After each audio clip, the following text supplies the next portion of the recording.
Hello everyone, welcome to my channel. I'm here with another tutorial. In this video, I'm going to show you how to conduct a one sample t-test through RStudio. But before jumping into running the test, I think we need an introduction on what the t-test is. The t-test is one of the most common hypothesis tests in statistics. It's a parametric test that compares the means. There are three conditions that we use a t-test. One sample t-test, two sample independent t-test, and two sample paired t-test. Our desired test here is one sample t-test, and one sample t-test is used when we want to compare the sample mean with the population mean.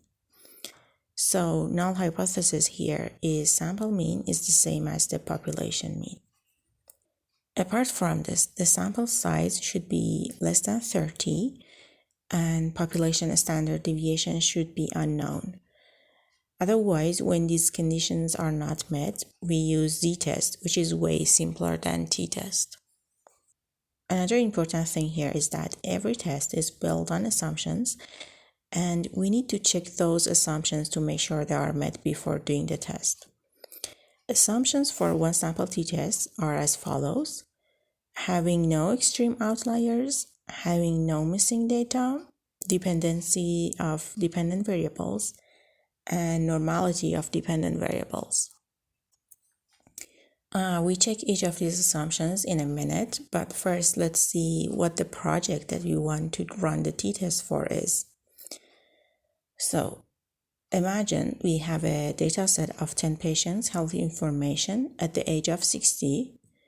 We've got their names or ID, their gender, male or female. One represents female and two represents male.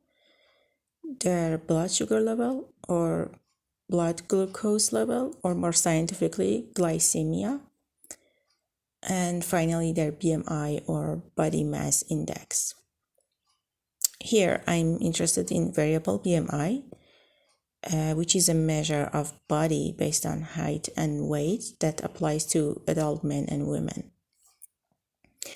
And I want to know if my participants have higher or lower BMI than the average BMI of our community of 60-year-olds.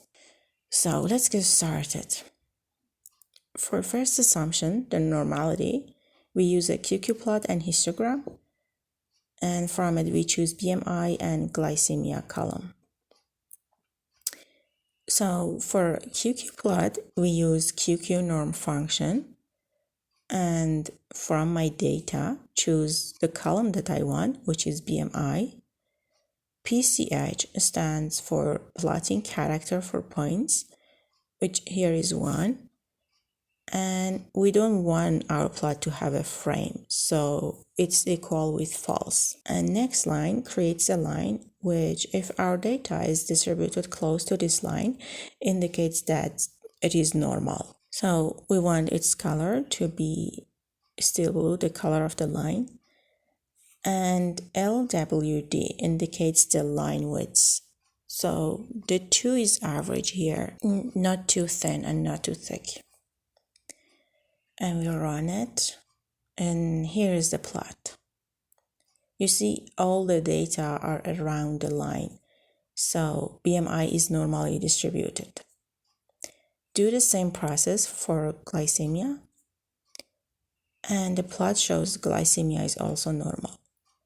We could have done QQ plot only for BMI because it's a variable we are concerned about.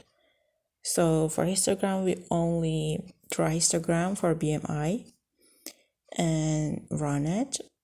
You see, it's almost normal. For the second assumption, checking outliers, we could see histogram and box plot. Based on histogram, as you saw, we don't have any outliers, but let's see draw box plot as well. So we run it through box plot function, and you see we don't have any outliers. The third assumption is having no missing data. Here we have 2 missing data, but R does not include missing data in our calculations, so we're good to go. And finally, note that our dependent variables have been measured separately and they're not dependent on each other. And observations are independent as well. So the last assumption, the dependency of observations, is met as well. Now we can run the test as all the requirements and assumptions are met.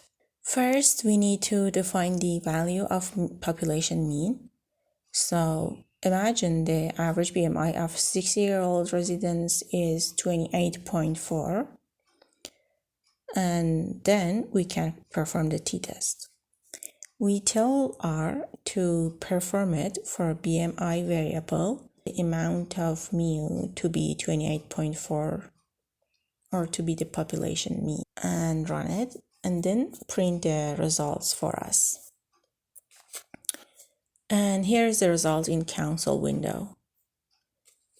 We can interpret the results in 3 ways. First, by t-score, we need the DF, which is 9. DF is the number of observations or patients here, -1. And also the level of significance of the test, or alpha, which is 0.05. Then we go ahead and look it up on the t-student table. We look up T of 9 and 0.05. You see T of 9 and 0.05, or the critical value, is 2.262. And from the test, the T value is minus 3.0407. But here there is something that you should notice, and it is that when the amount of T value is negative, then we treat it as its counterpart. So here we consider the absolute T value, which is 3.0407. And this amount, 3.0407, is greater than 2.262.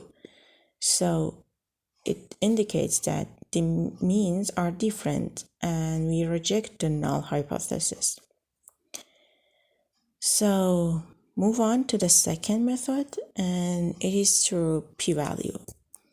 P-value for this test is 0.014, and it is smaller than 0.05. So again, we reject the null hypothesis. And the last method, through confidence interval. And that was it. That was the process of conducting t-test in R. I hope you enjoyed it. Thanks for watching, and I'll see you in the next video.